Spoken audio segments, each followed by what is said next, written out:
Okay, um, hi and welcome all to the 2020 SSA VIC Mentoring Evening. Thank you for taking the time out of your days to be attending our little event here. I would like to especially thank the SSA Victoria Council for helping and making this event happen, and especially for Daniel Fryer, who is my main co-host tonight, who will be largely taking care of the technical aspects of the evening, whereas I do the talky bits. So tonight we have a great list of mentors who have joined us. So very much a great thank you to all of our mentors who have volunteered their time for the evening. So from left to right, top to bottom, Helen Bartley, Matthew Spital, Dina Neger, Karen Lamb, Anthony Ugoni, Cameron Patrick, Jessica Casa, Alison Harcourt, Dennis Trewen, Roger Hilton, and Michael Dalton. Thank you very much for your attendance and for volunteering your time again. So the evening shall proceed in two main stages. So we've got 2 hours, and during the first hour, we'll hear some brief career summaries from 5 of our mentors. These will be about 5 to 10 minute talks from Dennis, Dina, Helen, Cameron, and Michael. And this component of the evening will be recorded for others to see at a later date. But following this, the recording will end and we'll enter into the speed dating hour, where our mentors and our mentees in attendance will be able to have some more intimate time together to be able to discuss the careers and to the mentees to ask any kind of interesting questions that they may have to ask in private. So these will be approximately 4 rounds of 10-minute each. And due to the limitations of the system that we currently have, in between each round, we'll take roughly 5 minutes, hopefully not that long, to do some general administration, in which stage everyone is, of course, welcome to discuss freely before the next rounds of the speed dating occurs. So without further ado, Dennis, are you happy to share your screen and your slide and do your career summary? Right.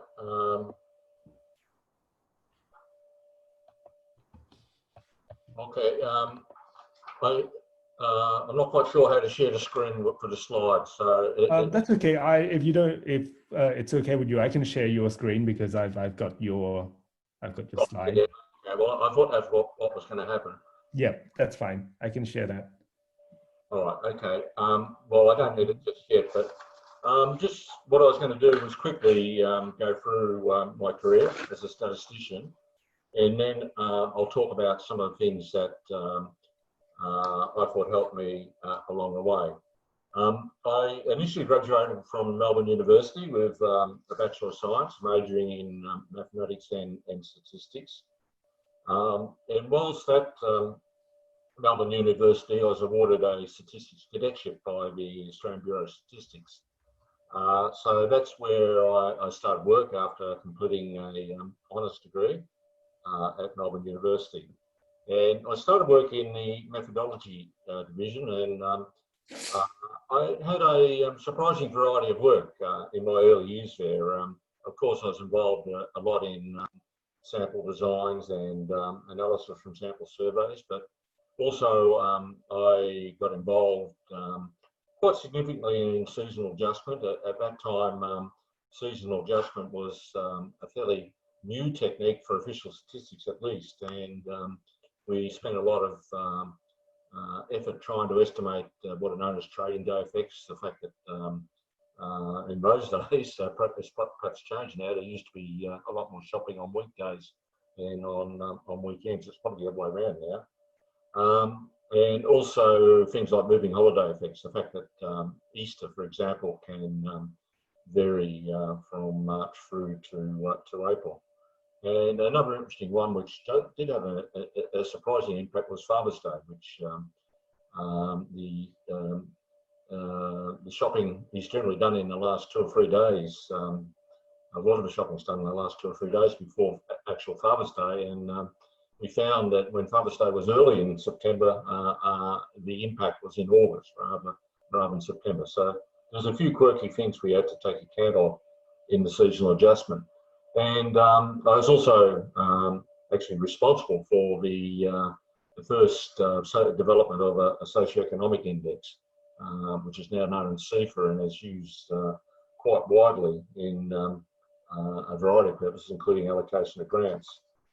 I did do some postgraduate studies at the London School of Economics. I was fortunate enough to be awarded a public service scholarship. I studied statistics and econometrics there, and the names I studied under were quite famous. So I was very lucky. People like Jim Durbin, Kendall and Stewart, and there was a whole range of other people who are sort of legends of statistics that I was able to study under. Within the ABS, I was appointed to a series of senior positions, and the ABS, unlike a lot of organisations at that time, used to make sure that you didn't stay in the same position for too long, and you got a variety of experiences. So even though my training was in survey methods, I'd experience working in the data management area, economic statistics, household survey operations, and even a stint of time looking after the policy secretariat.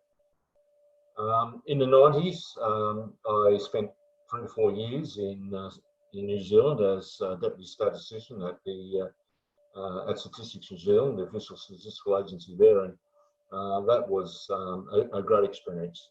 It's a much smaller country, and you got a lot closer to some of the more important users, the media, politicians, and so forth. So for me, that was a great learning experience.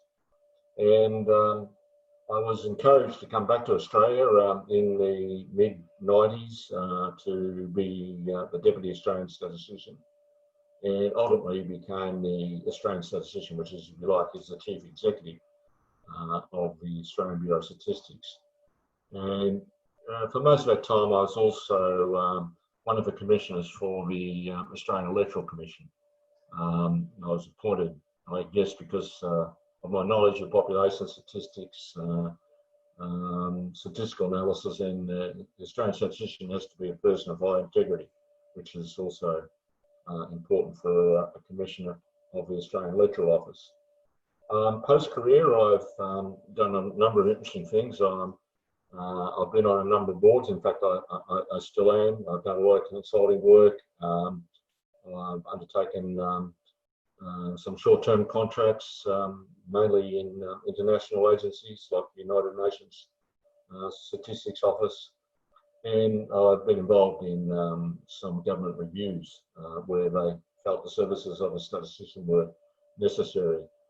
One of the more interesting board appointments was with an organisation called, well, it was called ARIA at that stage, but it basically it's the Commonwealth Employee Superannuation Fund. And when I was approached, I asked why, and they quite correctly said that we really should have someone who actually understands probability on our board. So I didn't know a huge amount of investment at that stage. I dabbled with the share market like lots of people, but actually learning all about risk management in an investment environment was very rewarding and very interesting. And during the course of my career, I've had some leadership roles. I've been president of the International Statistical Institute, the International Association of Survey Statisticians, and the Australian Statistical Society. I should have mentioned when I was at Melbourne University, I was a student of Alison Harcourt, or Alison Doig, as she was known then. She probably won't remember me, but it was in the around about 1967. Now, in terms of things that I believe helped me, I've got the points are up on the screen, so I'll go through them fairly quickly. Getting a second degree is very important. In my case, I got a different, I got a degree in economics, but actually having more than one discipline as part of your armoury, I think is incredibly useful. I also had a lot of really real practical experience in my career. So I wasn't just designing surveys. My bosses at the time made sure that I was involved in data collection activities, actually knocking on household doors, asking questionnaires, setting up samples, doing field work to set up samples, processing surveys. They used to refer to it as getting a bit of shit on my XIJs, if I can be a little bit impolite for a while, but for someone who's actually involved in designing surveys, actually understanding the limitations from a practical point of view is quite important. I worked directly with clients as a young statistician, and again, my bosses and early mentors made sure that that's what happened. And probably as a result of that, when I was in more senior positions in New Zealand and Australia, I put a lot of effort into engaging with clients. In particular, I took as many opportunities as I could to speak at their conferences and listen to some of the issues that were being discussed at those sorts of conferences. I also think learning about organisational psychology is very important, particularly if you want to take leadership positions. A couple of things that I remember is doing Myers-Briggs studies of people's psychological profiles, because we're all different and we all have different profiles, and actually understanding how people are different and what makes them tick and what sort of things worries them and so forth is actually very important in managing your relationship with them. And we also learned at the time we first did it, we found that really everyone in the ABS senior positions had the same Myers-Briggs profile. So we not only, diversity is not only about gender and having different ethnic groups, it's also having a different mix of the way people think. If you have all people who all tend to think the same, you don't get as good decisions as you would if you've got people who come from problems from a different perspective.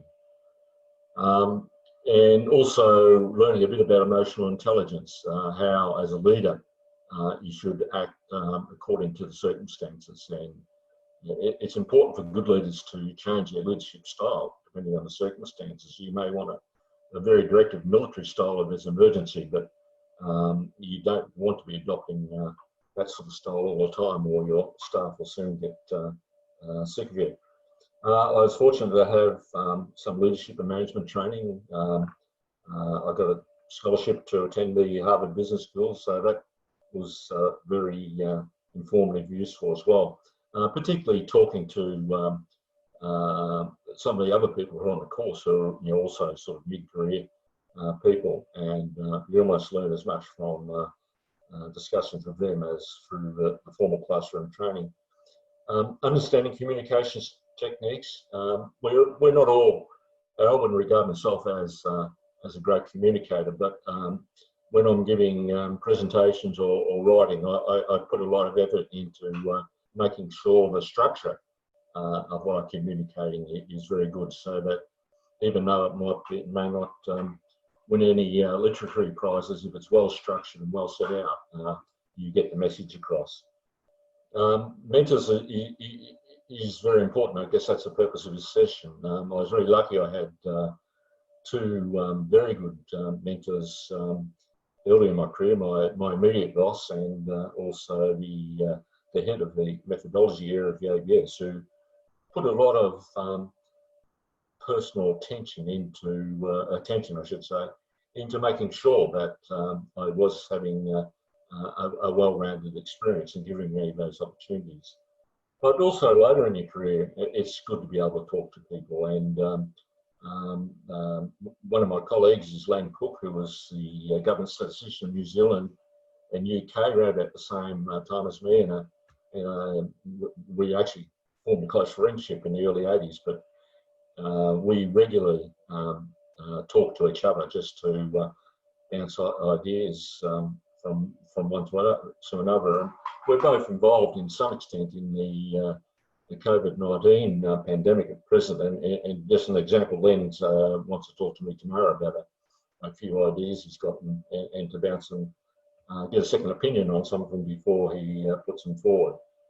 And lastly, keeping abreast of developments, either through reading, conferences, study visits. And yeah, not just in your particular field, but in other areas of statistics. So just an example, a big thing now is big data. And no matter what particular statistical discipline you're specialising in, actually understanding the developments in big data, the strengths and limitations of big data is very important. And I also, I don't think it's wise to just be a generalist across a whole range of field statistics. It's great to have knowledge, broad knowledge of different aspects of mathematical statistics, so you know what the opportunities are and when to call for help. But I think it's really is important to develop really strong expertise in a particular field. So I'll finish there. I hope I didn't take up too much time. Perfect, Dennis. Does anybody have any questions for Dennis?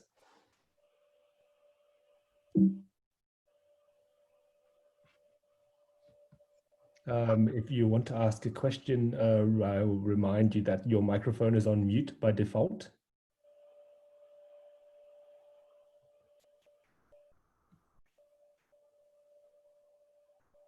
Feel free to pop the question in the chat as well if you don't have a mic or whatever. Of course, you're also welcome to ask a question. Yep. If I may, Dennis. You talk about the big things about big data and all that. I think the other sort of thing coming up is the whole data science, machine learning, and people from a non-stats background sort of intersecting with us. How do you see us as a profession, like the statisticians? Like, how do we adapt or react to this kind of rising tide? I'm not quite sure I fully understood your question, but I'll try to answer it. These days, statisticians have a really important role to play. Australia's handled the COVID-19 pandemic very well, but I think they could have handled it much better if they were more inviting of using the expertise of statisticians. Some of the early predictions turned out to be way too conservative, and as a result, a lot of money was wasted. Well, statisticians could have helped them with sensitivity analysis, looking at some of the key assumptions and what likely variation was in some of those assumptions and what it would mean in terms of predicting or forecasting the path of the virus. And there's lots of examples like that. And one of my frustrations is that people, when they think of statisticians, they tend to think of the people like I used to be at the ABS, people who actually provide official statistics. They tend not to think of the sort of aspect of statistics that a lot of you are working, where you can bring real skills into making people understand uncertainty, understanding the strengths and weaknesses of different data sets, and what all that means.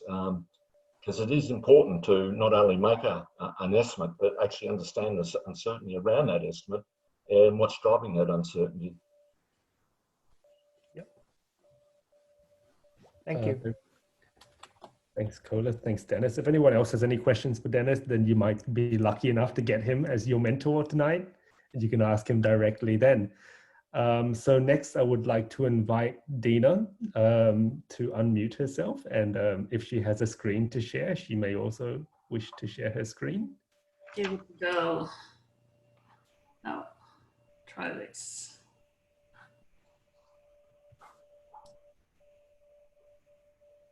Can Perfect. you see my screen? Yes. Okay, great. It was me. All right. Just put my watch on so I don't talk for too long.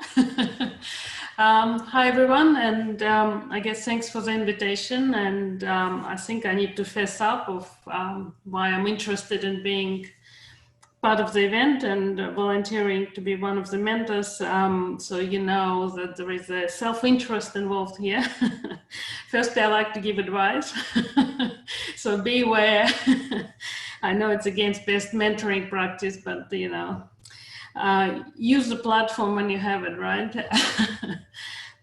Secondly, I think a lot of my good career decisions and things that I really enjoyed in my career were as a result of working with mentors and having amazing mentors and managers who really, as Dennis was saying, took the time and encouraged me and provided me with advice that was really helpful and directed me in the right sort of areas, and also enabled me to do things that I really enjoyed. And the other thing is I live vicariously. I love seeing other people succeed, and I think being a mentor is one of the things that really helps me do that. So what you see on the screen is a bit of a chronology of my career. It's, you know, it hasn't been as not particularly outstanding, or it's more of a sort of ordinary statistical career. And I just thought it might be of interest to some of you who are interested in what sort of things are possible in this area. And one of the things that's common across all the different sectors that I worked in is that every sector suggests that they're not the real world. So when you're at university saying, no, we're not real. When you're at the ABS, they're saying, we're not living in the real world. But when you move across different areas, you suddenly realize that it doesn't matter where you are, it is all a real world. And you can make a difference to people around you with whatever you do. Some of the really sort of interesting pros and cons and things that I've learned in different jobs. My first job was as a research assistant at the Excellent Research Center with Max Cameron at Monash University. It was my first statistical professional job while I was still doing a degree, my undergraduate degree. And what he taught me, and that sort of stayed with me for the rest of my career, and I think influenced a lot of my work and how I do my work, is that a lot of statistics is actually about data and what you do with data, how you process it, how you document it, the logic of looking at the data. And sort of understanding that 90% of your work is actually trying to wrangle the data and make it something that you can make use of. And that was really helpful for me because at the same time I was studying university statistics, which really doesn't, at the time at least, it wasn't much about data. It was much more about, you know, models and regressions and time series and all this interesting stuff. And then when you get into a real job, you hardly ever get to do it, at least at the start. So that was really eye-opening for me. My first graduate job was with the Bureau of Statistics, and Dennis was one of my leaders at various parts and points in my career. And some of the things that he reflected on the ABS, I, you know, completely concur with. So I did learn about job interviews a lot while being at the ABS, because within government, moving between jobs or moving to the next level usually involves sitting an interview. So that was, again, another bit of organizational psychology that comes in really useful if you're interested in different types of jobs. Influencing without authority was also a very useful skill that I learned at the ABS. So it doesn't matter. I realized it didn't matter what level I was at or what job I had. There are ways of making a change and making a difference from within your sphere of influence, and that was really again very exciting, because it actually allowed me to move into different areas of the bureau and the different areas of work. And without, not necessarily in my job description, but based on what I saw and what interested me, and not waiting for someone to come and say, oh, here's an interesting job, go ahead and do it. So that was really useful as well. And of course, all the survey statistics that sort of fascinated me from, when I was a teenager, as nerdy as that sounds, and I hope we all understand, but I became interested in data collection when I was sort of picking blueberries with my father in a Russian forest and couldn't be bothered counting them, just wanted to figure out approximately when I can go home and start eating them. And for that I needed to kind of estimate how much of the bucket, how much time it took me to fill the full bucket. So it's a long story, but yeah, it kind of set me on the path of data collection and surveys and statistics. Having worked at the ABS for, I think, about 7 or 8 years and progressing through different levels, what I realized is that I kind of need to make a choice. Do I want to become a generalist, or do I continue specializing and in a particular area or learning more? And I think similar to Dennis, I found that going back to university and doing a second degree, and a degree in a slightly different areas than information systems and operations research, was actually really useful experience for me, and built a lot of, sort of rounded me up both as a person and as a professional. One of the key things I learned doing a PhD was patience. So that was coming back from a professional environment where the deadlines, you're constantly working to deadlines, you're busy, there's a lot of things happening. And then suddenly going to university and your supervisor telling you, don't rush, take a week or two, think about things. I said, what do you mean think about things? Don't we have to do them? So no, think first. So that was a really helpful lesson as well. Coming back to the IBS after the university, after the PhD, some really interesting work and building some new operational research capability within the IBS was very exciting. And again, made me realize that you don't have to be an artist to be creative. And that sort of really opened opportunities for me. You can be creative in any field, and creating new areas of work and thinking of new ways of doing things. It's very exciting. And you can do that in statistics as much as you can do it in any other field. I did realize at the time that I don't like travel, despite it being super glamorous on the surface, but doing it every week for 3 days a week wasn't sort of my cup of tea. So I had to find somewhere else where I didn't have to travel, and ended up in medical research, which was a very interesting experience and learning experience. One of the things that I realized, which you'd think I knew by now, that not all statistics is the same. And biostatistics is very, very different to service statistics, and you kind of need a different head for it.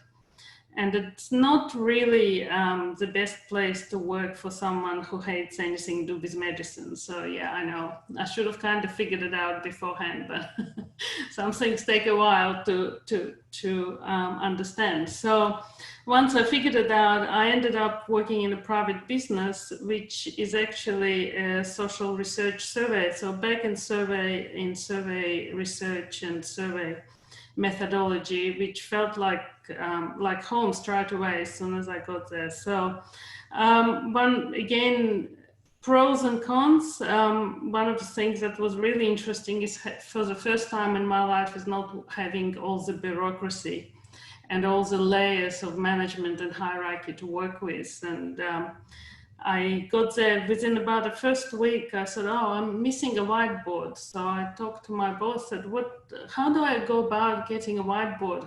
What form do I need to fill?" He goes, "What form? Just go buy one." Said, oh, okay. That's how you do things. So that's totally, you know, I said that's a different way of working, and just being able to do things without having to go through committees, through approvals, through a million different layers. It's been truly amazing. And again, working with amazing people and building new things, building new statistical infrastructure has been very, very rewarding as well. So that's probably, I'll stop there. That's probably too much as it is. So yeah, thanks for that. Thank you very much, Dina. Does anybody have any questions for Dina?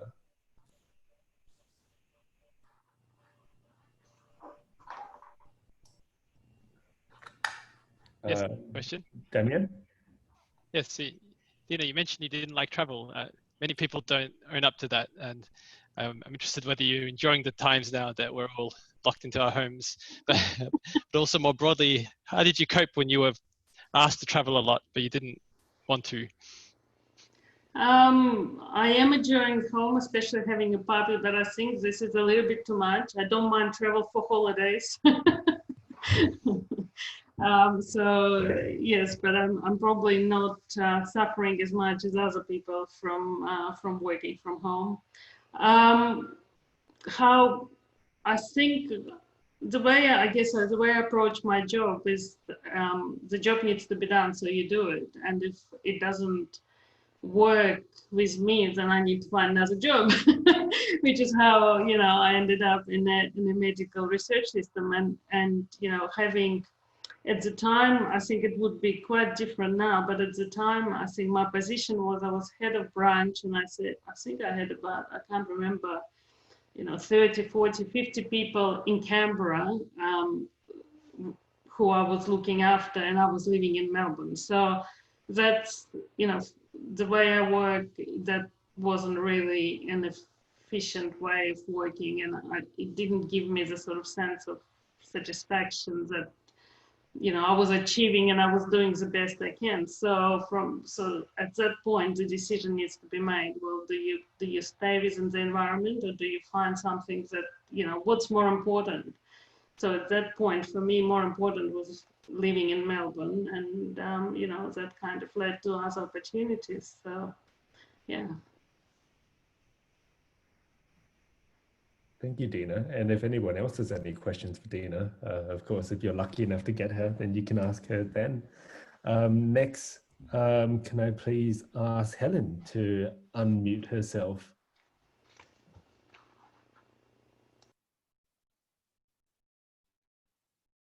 Can you hear me? Yep, we can hear you, Helen. Hi. Thank you for having me tonight. And where will I start? I haven't done any slides, so I hope that's okay. And I thought it might be just nice to chat informally. I ended up in statistics in a slightly circuitous route. I did an undergraduate degree last century sometime, majoring in geography of all things. And while I was an undergraduate, I was a market research interviewer. So that was in the days before we had computer-assisted telephone interviewing. So that was an experience, interviewing on all sorts of interesting consumer topics that included things like toilet paper, which of course has come back to haunt us with COVID. There was certainly plenty of it around in the day that I worked. We spent a lot of time wrapping toilet paper and sending sample products out for people to try. So that was my foray into research before I really knew it. Anyway, moving right along, I ended up working in the market research unit in Victoria's Public Transport Corporation. And at that time, it was just as HEX had been introduced, and the state government had a policy that if there was a skill shortage in a particular area that was identified, they would support employees doing further study. So I was one of the first intake in the postgraduate program in applied statistics at Swinburne. And that was a fantastic experience because I'd also done a little bit of undergraduate study in statistics through Melbourne Uni, and it was double Dutch. It was not taught particularly well. Apologies to anyone who's doing stats at Melbourne Uni. But at Swinburne, it was very much an applied focus, and I always had an interest, I guess, since my interviewing days in data collection, questionnaire design, and sampling. So from there, I was the first person to complete a Master of Applied Science in Social Statistics, and my thesis was entitled "What Drives the Trammies?" And for those of you who are true Melburnians, you'd remember we used to have conductors on trams. So I actually did some statistical modelling and looked at whether there were cultural differences between employees at the depots and between the drivers and the trammies and so on. So that was a bit of fun. And then from there, I guess I launched into a consulting career. I had the opportunity, I was doing a little bit of teaching at Swinburne then, but we went to live in Birmingham, and I thought, well, I need a job. I know a little bit about market research. I got the old yellow pages out, M for market research, rang a couple of, the first number I rang actually, B for Bostock, rang them and said, I've got statistics qualifications, come and have an interview, they said to me, and basically 24 hours later I had a job, so that was pretty lucky. So moving right along, I've worked in private business as a research consultant till the early noughties when I took a redundancy and have worked for myself ever since. And at that time I've taught at Swinburne as well, teaching survey methods, survey sampling. So they're kind of my passions, the real applied side of things. And taught some wonderful people and lifelong connections, both at colleagues and also some of the students that I've met. I guess when I look more recently at my career, so working for myself, I guess I've run a lot of customer surveys, given advice on research design, sampling, and worked mainly with clients in the utilities, so in our water industry here in Victoria, and more recently in energy. And what I've noticed over recent years is, I guess, the blending between statistics, evaluation and engagement. And I've found that I'm a bit of a people person, I think, so I've actually really broadened my skill set or honed it in, depending how you look at it, because I really like that side. I mean, that fits into data collection, and statistics and data collection are an evidence base if you're looking from an evaluation perspective, and if you're looking from an engagement perspective, surveys are a way we can engage. So I've really, I guess that's where my skill sets ended up. That's given me opportunities to be an expert witness, and more recently, for the last 2 years, I was part of a customer forum negotiating pricing submission. So I was working with economists, and that was really about getting customer-based evidence on their preferences to do with pricing or reliability for their energy supply. And now I'm doing kind of a similar thing with the Australian Energy Regulator. So my statistics career is still sitting there, but it's very much an applied focus, and very much, I guess, taking what exists and looking at it as an evidence base to make business decisions and evidence of what customers' needs and preferences are. I know that's really short and sharp, but I'm really happy to, if anyone wants to ask me questions, to sort of take it from there. Fantastic. Thank you very much, Helen. I'm curious to find out what you actually did find out regarding the tram drivers and the people working at the depots. Okay, so going back some time, I could probably pull my thesis down from the wall and talk to you about structural equation modelling, but I have to say I'm pretty rusty in that space now. But yep, there were some real cultural differences. At the time, for example, the union leader was based at Preston, and it was quite a militant it was quite a militant era in public transport. I don't know if you remember the trams all banked up on Elizabeth Street. Anybody in Melbourne for some time? And I guess certainly some of the values and workplace values that I measured, you could see differences in loyalty to the organisation, respect for colleagues, respect for themselves in their roles, and so on. So there were some notable differences. You had Camberwell was kind of known as the place you'd go for recovery if you had a work cover incident, and so it kind of had a different set of values as well. And you know, the urban myths that might have been, or old wives' tales, whatever you like to call them, that might have been out there, some of them were borne out statistically. So yeah, it was a bit of a fun topic. Thanks, Helen. So I think that we'll move on in the interest of time. So next, can I invite Cameron to give us a brief summary of himself? Yeah, hi everyone, absolutely. So I'm Cam, everyone calls me Cam. I think I don't really have slides, but I thought I'd make a title slide at least. And I'm going to keep this short because my career is a little bit shorter. So I guess I want to say a little bit about where I am now and a little bit about how I got there. So I've been working at the Melbourne University Statistical Consulting Centre for the last 3 years. So I'm very much an applied statistician, statistical consultant. One of the things that we offer is a free service to PhD students. They get 10 hours of free statistical help. So in the last 3 years, I've helped about 250 PhD students from everywhere in the university, from medicine and dentistry, biological sciences, chemistry, engineering, geology, education, archaeology, linguistics. And we help people in all stages of their research. Like most commonly, PhD students come when they've done a study, got some data, and now panicking about how to analyze it. And we can either give them advice or do an analysis for them. Often it's nice to be involved at the planning stages of research as well. So we do a bit of that, and we help people present their results, understand the analysis that they've done, and get it into a finished form, often involving making graphics as well. And as well as PhD students, we also offer a service to academics at the university. And I've also worked on a number of projects outside the university, so we do external consulting as well.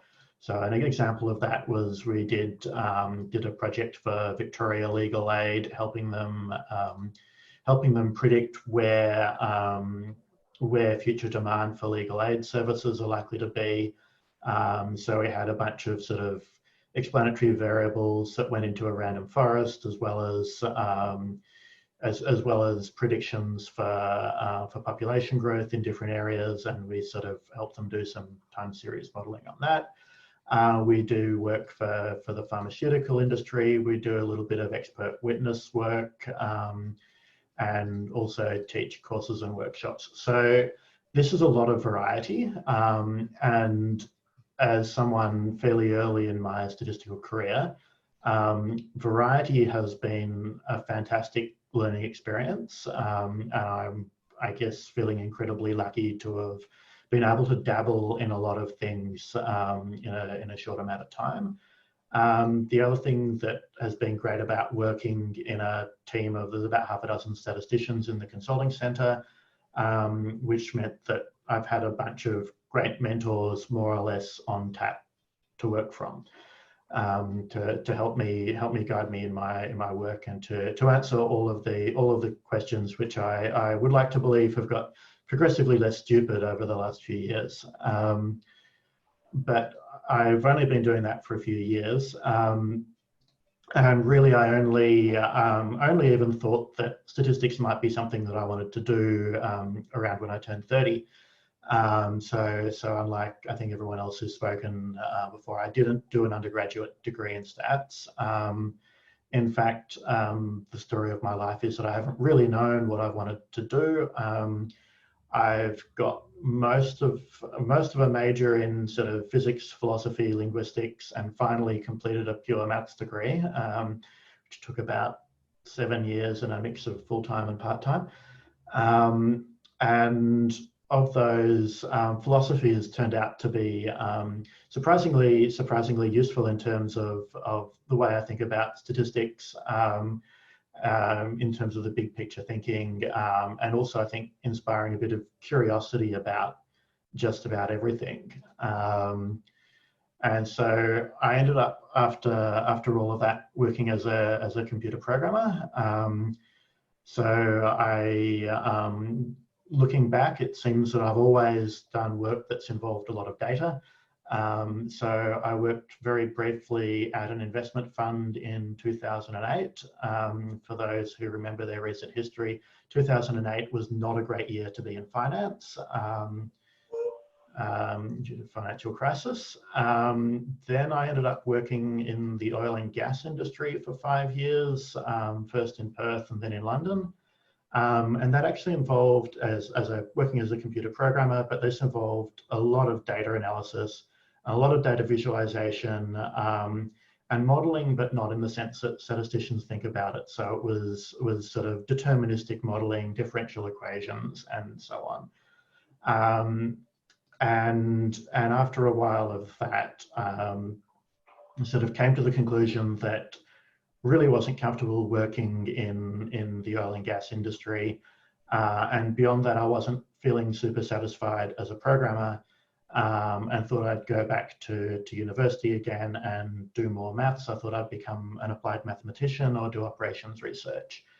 And in my very first semester of going back, I did an elective in statistical consulting, and I ended up completely changing tack. I did a graduate diploma in stats, followed by a master's in stats. And the more stats that I did, the more I enjoyed it. But also looking back, the more I've realized that that having skills outside statistics has turned out to be quite useful, especially on the programming side of things. Most statisticians now end up having to do some amount of programming, but having actually worked in an environment where programming was a focus has given me the software engineering skills that are sort of, tie in with what we think of now as reproducible research, like using revision control, keeping everything in Git and so on. So yeah, in my own way, I think I'll echo what some of the more experienced mentors have said, in that it's great to have something other than statistics as well. And almost everything that I've done ties into what I do now. I think staying curious about the world outside statistics is actually one of the most important things for an applied statistician, because the theory only gets you so far. You have to understand the questions that you're answering. I think I'll leave it at that. Brilliant. Thank you, Cam. Does anyone have any questions for Cam?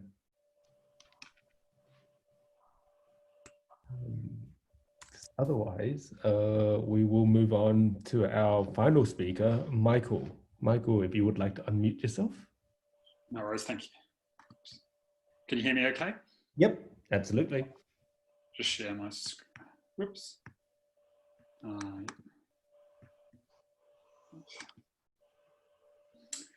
All right. Yeah, firstly, just thanks for the opportunity to speak tonight.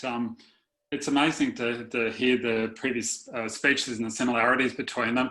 And I wasn't including your comment, Dennis, about having been taught by Alison Hardcourt at Melbourne University. So I'm one of those too. So, all right. So yeah, I've been working as a statistician now for nearly 25 years. For the last 14, I've been working as the manager of the Data Analysis, Measurement and Reporting Unit at the Victorian Curriculum and Assessment Authority, which is a bit of a mouthful. And amongst our key responsibilities, you can probably imagine, is NAPLAN and BCE. I've got a master's in science in statistics, which I got from Melbourne University. And I've worked across both government and non-government organisations in the areas of health at the Cancer Council of Victoria, the Department of Justice, but in recent years, mainly in education in the Department of Education, and also now at the Victorian Curriculum Assessment Authority. But I've also been really fortunate to have the opportunity to work overseas as a consultant in Samoa, Indonesia, Malaysia, China, and Kuwait, including working for the World Bank. So I've had some really great opportunities that I've really been fortunate and really enjoyed. It's interesting, given the current climate in terms of with COVID-19, I'm thinking about graduates coming out and now. Like, I myself graduated at the peak of the 90s recession, where there were very, very few jobs out there for us, and it was very hard to get anything. So usually, I remember back then at Melbourne University, they would only have maybe about a handful of people come back and do honours in statistics. The year I did it in 1994, there was 21 of us came back and did it. There was just no jobs, and we all just came back. But in hindsight, I recognise now it was actually a good thing that I actually got the opportunity to specialise now, and it's really made a big difference in my career, sort of going forward from that. So, my talk I've given a bit of a title to, and it's called "In the Search of Unicorns," and I'll come back later as to what I mean by that. Okay, so, just moving on. Okay, rather than I think talk about my career in isolation, what I want to do is just put it in the context of what's relevant for graduates, for new statisticians.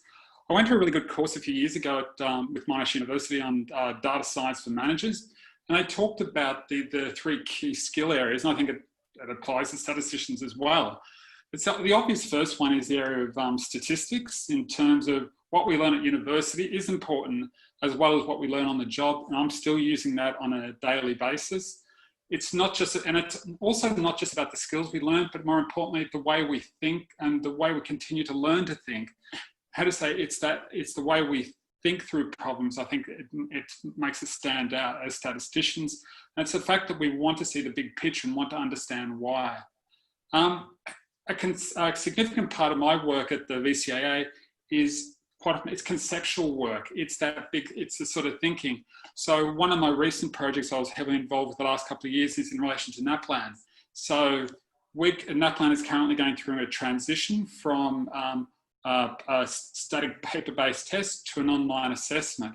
And so because it's being migrated over a few years, there's some real complications there in terms of how comparable are results. So I've spent the last couple of years working across with statisticians from across the country to try and work out how we can address that, how can we conceptualise what is comparable and what's an acceptable level and so forth. Another one that I'm involved with, but my predecessors have done a lot more of the work, is how at VCAA we moderate school-based assessment scores for kids doing the VCE. How do we moderate and bring all those scores from different schools and teachers together? So a lot of that conceptual work was done by my predecessors with the help of people like Professor Tim Brown and Dr. Wan Jin Yoon, who did the original work, but we sort of continue to work on it, and I'm even working on it today. So that conceptual thing is really important. And another part, and as you can imagine, my focus at the moment in my work at the VCAA is basically scenario planning because of COVID-19. What are we going to do if we lose some schools during the examination period? What are we going to do if we lose a whole exam sort of type thing because of COVID-19? It's some really interesting conceptual work that I've got been lucky to have the opportunity to be part of. Moving on to the next one, I'm a really big believer in it's essential in terms as statisticians, we need to have really high quality knowledge and skills in the area of IT. For a lot of the projects I've been involved with, it can be the difference between success and failure. I've seen staff with the right skills take traditional statistical analysis that used to take us half a day to analyse one BC exam, and they've turned it into a 30-second process. And if you can imagine multiplying that by the number of exams we look after, that's a huge amount. That's a huge amount of work. So it makes a big difference to us. That automation is a really big deal to us. And in addition, the thing I love about the automation is the fact that it changes staff's thinking from have I done the analysis right, to more about what does it mean and how can I add value? And I think that's a really good headspace to move staff into. Also, the other part that I think why IT is really important is that when I first arrived at VCAA, we just primarily were extracting information straight out of our production system. But now we've moved into more of a role of data management and in order to support our needs.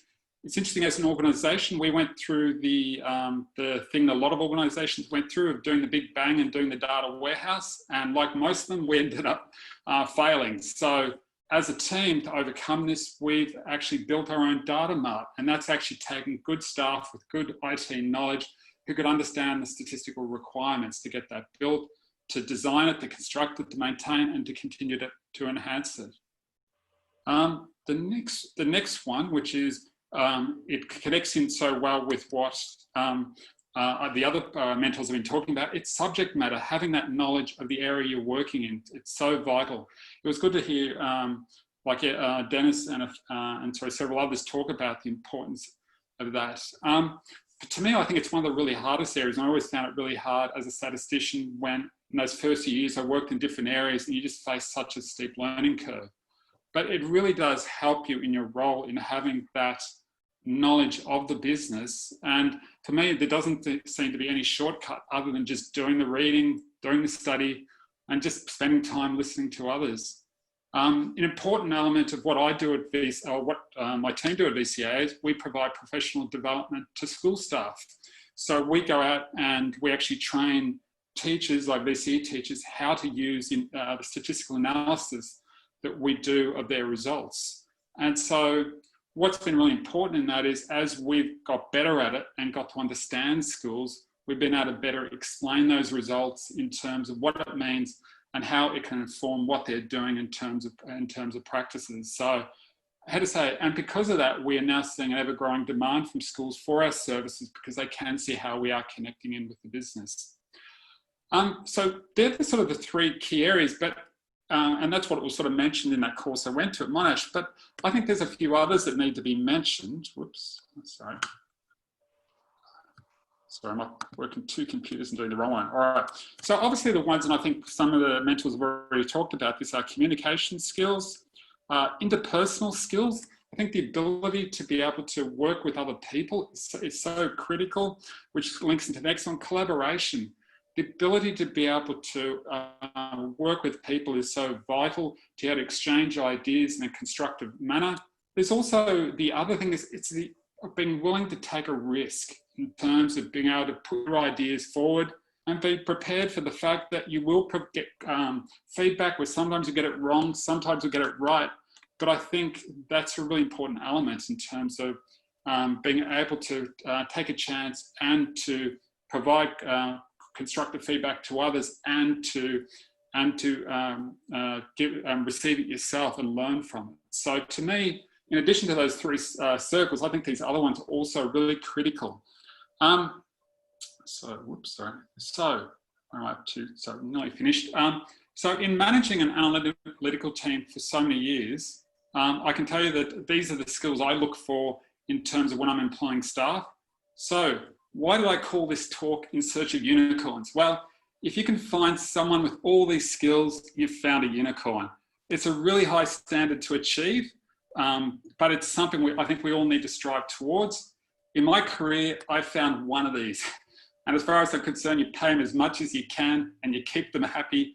And if all else fails, lock the door. But these are the people that really do take your work and take it to the next level. So there's something to look out for, those unicorns. So thanks for your time.